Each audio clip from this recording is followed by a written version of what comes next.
Hey everyone, and welcome back to another edition of Fan Talk, your favorite podcast by your favorite fan. That is, of course, me, Kyle Brenchley, in the house here on a rainy and snowy Thursday. I went out running this morning thinking that, there'll be a few sprinkles. It started raining, then it started sleeting, then it turned to hail, and then it was snow. So I was running in the snow, totally drenched. Um, it's March. You hope the old saying, March comes in like a lion, leaves like a lamb, or vice versa. It's the beginning of spring, so weather's just right all over the place. But regardless, it is a great Thursday. We have a very special episode today that we're going to be talking about surrounding one Mr. Russell Wilson. We'll get into that in just a second. But first, let me shout out the candle. Look, it's got a little friend here today. 2 candles. We got sweater weather still, and this is a stress relief candle. Supposed to relieve the stress in the room by emulating good vibes, something like that. And then, of course, Rogue One poster right there. Great Star Wars movie. And this is a podcast. If you're new here, Fan Talk is a podcast you can find on YouTube, iHeartRadio, and Spotify. Go give me a look. Just search Fan Talk Kyle Brenchley, and it should come up. I'm also on Instagram, Twitter, Facebook, TikTok, all those good things. Go look me up. Okay, let's jump right into the song challenge. Now, currently it's a 4-way tie for first place, so I think I'm going to do the song challenge 3 more weeks. So, if you want a shot at the $25 gift card to the restaurant of your choice, listen up and comment that song down below. Here we go. 15 seconds of the song starts now.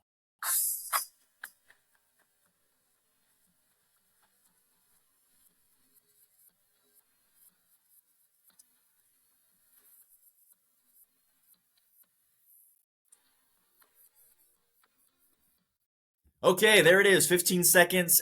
Guess your song down below or DM me on any of my socials. I will give you a hint this week. This one should be fairly easy, but if you need a little help, the hint is this song was featured in Back to the Future. Okay, that's what you get. Now let's jump into this week's episode. Big news, and this is news that shouldn't be surprising to anyone who follows football, who follows sports, who is in the know. But the Denver Broncos have announced that they plan to release Russell Wilson in the next week or so once the new season schedule starts. So right before free agency.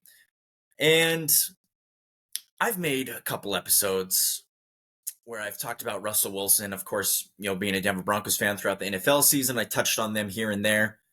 We touched about them a couple years ago when I was first doing the podcast. My brother came on. We talked about that, and it's been an interesting process. I've kind of been on this journey where in the past I've been very emotionally attached to my sports teams, to the Denver Broncos, and their performance, their output on the field has been a driving force in basically my mood and my personal outlook throughout the rest of the week, throughout the rest of the season, throughout the rest of the year. This year it's changed a little bit. I think part of it is I've gained some new insight. I've kind of matured in some ways. I look at the world differently now. And so obviously I'm still very bummed about this whole situation, and we'll get into the nitty gritty and the numbers and all the contract talks here in just a second. And it is disappointing for sure, and there have been some repercussions because of this that I'll get into as well. But ultimately, and I mentioned this before, sports are just sports.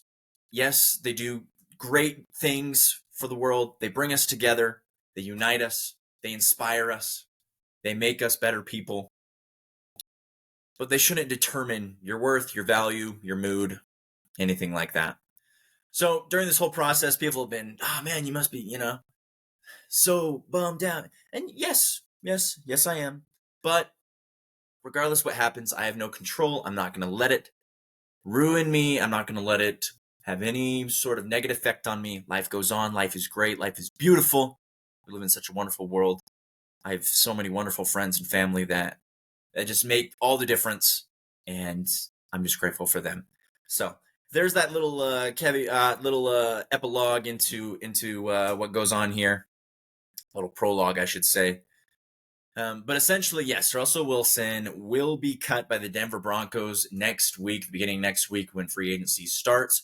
I kind of wanna, purpose of this video, I wanna look back on what went wrong, maybe pinpoint some areas where some mistakes in the past where we can learn upon and fix for the future, because this whole situation was messy from the start.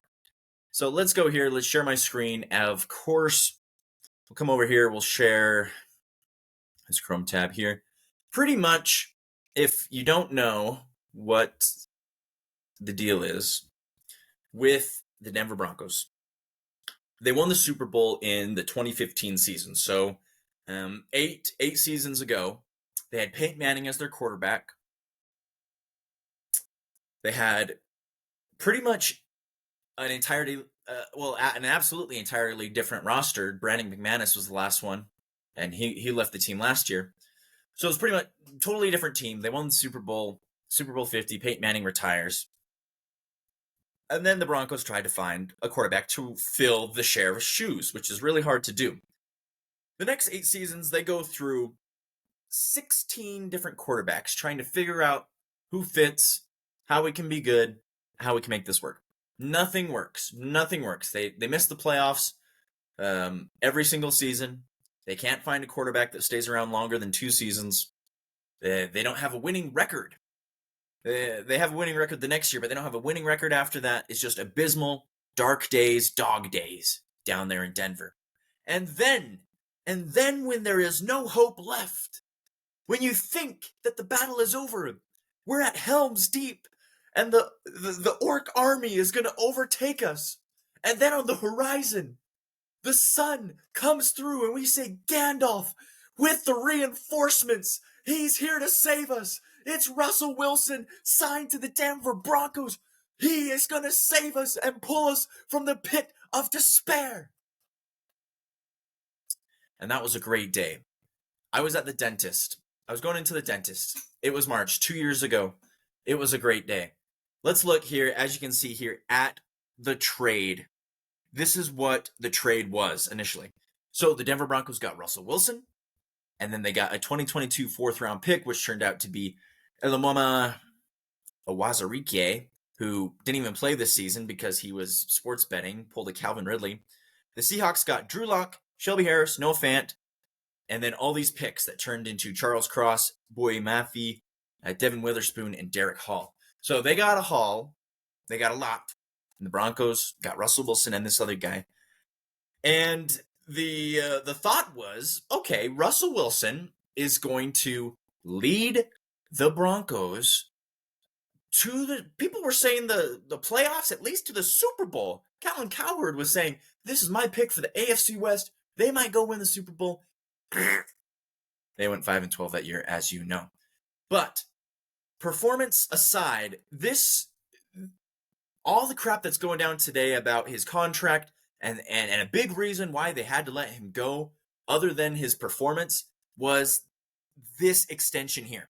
So when they initially signed him or traded him, they just gave him a contract, and then they signed him to a 5-year contract extension. So, and this happened, as you can see here, September 1st, 2022. This is 6 months after he initially got brought into Denver via the trade. And he hadn't even stepped on the football field yet. I mean, yeah, sure, the practice field. They hadn't played an NFL game yet. And they signed him to a 5-year contract extension. That contract extension was probably, well, it is the biggest driving force for why this all fell apart. Because if the Denver Broncos did not sign Russell Wilson to this contract extension, they would have never lost the amount of money that they're losing this season and next season. So, moral of the story, or moral number 1, don't pay the guy until he steps on the field. You need another example? Look at Deshaun Watson. At the time in 2022, Deshaun Watson was the only quarterback that had a bigger contract than Russell Wilson at $230 million. And then what happened with Deshaun Watson? Oh, he was going through all those sexual assault claims, massage therapist, mumbo jumbo. And then that season, he injures his back and doesn't even play, or injures his shoulder, doesn't even play most of the year. And the Browns are just like, whoa, what the? So don't extend the guy's contract until he steps on the field and proves that he's worth that contract. The Denver Broncos fell into this trap of thinking, oh, look, 10 years in Seattle, he was cooking. He was cooking all the fish up there at Pike's Market, leading the Seattle Seahawks to multiple playoff appearances, multiple Super Bowl appearances, and even a Super Bowl win. So it is frustrating. Hindsight is 2020, and I hope the Broncos and every team learn from this horrible, horrible mistake. So let's go up here. Let's look at, as you can see here, as I mentioned earlier, this is an updated thing. So over the last 2 seasons, these Jalen Hurts, Joe Burrow, Justin Herbert, they're all getting paid a lot more now than Russell Wilson was. But yeah, look, Deshaun Watson's up there with $230 million, which is absolutely crazy. And okay, so here it is. You're wondering, why did the Broncos cut Russell Wilson? I mean, yeah, to the outside perspective, he was playing a lot better this year than he did last year, but it was mostly the contract. People will say it's because of his play, and yes, he did take a lot of steps back. He simply was not living up to the contract that they gave him, but it was the contract that was so absurd and so backfired so hard. So, as you can see here, releasing Russell Wilson will cost the Broncos a record $85 million dead cap hit. $85 million. So, dead cap hit, what that means is the $85 million that they owe to Russell Wilson, even though he's not going to be on the team anymore. Man, if I was Russell Wilson right now, sure, that sucks you're out of Denver, but hey, $85 million to do absolutely nothing. That's crazy. It is the largest dead cap hit in NFL history by a wide margin. Look at this little graph here. Absolutely crazy. It doubles what Matt Ryan did with the Falcons in 2022. Same with Aaron Rodgers. Put those two together and it doesn't even hit the Russell Wilson dead cap hit. This is absurd. This is absolutely absurd. It will go down in NFL history as one of the worst situations ever. And it sucks that it happened to the Denver Broncos. It sucks that I'm a fan of the Denver Broncos. But at the end of the day, what can I do about it? Absolutely nothing. I can make a podcast episode where 35 people watch, and that's about it. So, yeah, it's bad, but let's learn a few things, right? We have already learned don't pay the guy until he stepped on the field and proven himself. What is another thing that we can learn? Well, yes, his performance was not great. Wasn't great as it was in Seattle. And desperate times lead to desperate measures. And I think all sports franchises really, when they're in a desperate situation, they need to be cautious. It's not the end of the world if you go one more season not achieving what you want. Heck, it might even turn out better because then you get a better draft pick and you can just draft a quarterback instead of signing a 33-year-old quarterback who's past his prime, who ends up flopping and making you the biggest joke of the NFL. If you're curious, we'll talk a few more numbers, and then I'll get to my third lesson on what we can learn here. So the Broncos, breaking it down, like I said, they owe $85 million dead cap. They owe him $39 million for this upcoming season. Once they pay him, they won't owe him anything more. They've already paid $85 million of the $124 million that was guaranteed to him at signing. The $39 million pretty much just makes up the difference between those two numbers. And the reason they cut him before free agency started is because if they didn't, they would owe him another $37 million. Because in the contract, it says in 2025, it would be guaranteed if he was, on the roster through the 2024 year. So how it works is a 5-year contract. Each year you're on the contract, there's money guaranteed to you. If for some reason you get cut between there, the team has to take a hit, but they do save some money because if you're not on the team, they don't have to pay you. Makes sense? And yeah, they just don't want to pay him. They really just don't want to pay him more than they have to. And unfortunately, they've already paid most of that. But ultimately, they did save some money when it came to cutting him at that point. So take it as you will. Russell Wilson will move on. He'll play for a different team. Denver will look forward to the future and try something new. So this is the third lesson that Denver needs to learn. The third lesson that they need to learn is draft a quarterback until you get it right. This is something that a friend of mine said. This is his idea, his mindset. Well, and it sounds like it would work. But it would require patience, and unfortunately, the sports world has no patience. So rebuilds are tough, especially when you're desperate. Like I said, in number 2, the Denver Broncos are desperate. But that is draft until you get it right. At this point, the Broncos should not bring in any veteran quarterback. No Gardner Minshew, no Kirk Cousins, not even Baker Mayfield, no Baker Mayfield. We don't want these guys coming in. What Sean Payton is looking to do, and thankfully this is probably what will happen, is that it will look to draft a quarterback, draft a rookie, start new, and if that doesn't work out, then draft another one in future years.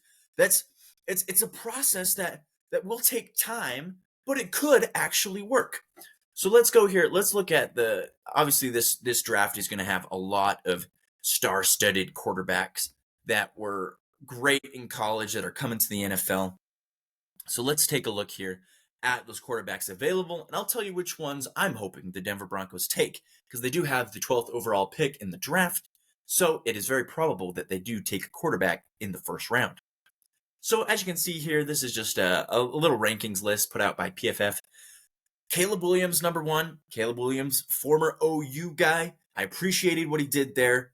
I think at USC, he obviously did a lot of great things, but I'm a little wary of him. I almost feel like he's going to be a bust. So if I were the Denver Broncos, I'd stay away from him. But the thing is, he probably won't be around by the 12th pick. A team's going to probably take him first overall, second overall, or third overall. I just hope the Broncos don't trade up to get him. I don't think it's worth it. Drake May, a lot of people are high on Drake May. Honestly, I feel like Drake May is a little bit of a mystery to me. He is very talented. He has a great arm. But I seriously did not watch him that much. And I feel like there was less talk about him than these other quarterbacks. He was kind of in the background. And I know a lot of people are saying he's going to be great. I'm a little unsure on Drake May as well. But I would prefer Drake May over Caleb Williams. Jaden Daniels won the Heisman. Kind of surprising there. He's a great dual-threat quarterback. The last time the Broncos had a dual-threat quarterback, I mean, I guess Russell Wilson technically was. He wasn't the runner he was, so I don't count him like that. Same with Teddy Bridgewater. I don't count that. It's been a while. It's since Tim Tebow, and even then, Tim Tebow was not a quarterback. He was a running back. So it might be interesting to see Jaden Daniels. Keep him in the mix there. Michael Penix Jr., I do like Michael Penix Jr. He does have some injury history and a kind of unconventional throwing style. But again, dual threat quarterback, great arm. I would love to see him on the Denver Broncos. Same with Bo Nix and J.J. McCarthy. I'd say my top 3, J.J. McCarthy, Bo Nix, and Michael Penix Jr. If we can land one of these guys and can do a rebuild around them, trust in Sean Payton, trust in Gary Payton, the GM, then there's definitely some upside for the Denver Broncos. Of course, J.J. McCarthy won the national championship, a proven leader. He got it. Bo Nix got that dog in him. Played at Oregon, played at Auburn. Very, very mature, talented, great guy to have in the locker room. I would love either of these guys. Michael Penix, throw him in there as well. So it'll be interesting to see. The draft is coming up in about a month. What the Denver Broncos end up doing.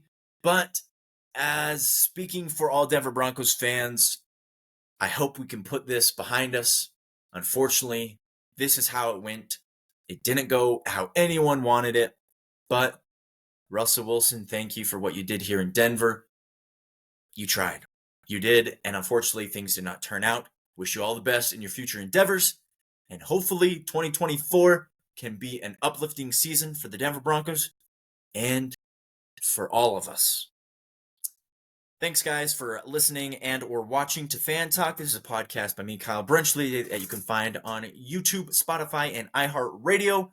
Thanks for tuning in to this special edition. I'll be back next week with some more bracketology updates. I will be in Las Vegas for the Mountain West Tournament, so I'll be doing some cool content down there. Stay tuned for that, and I will see you guys then. Take care.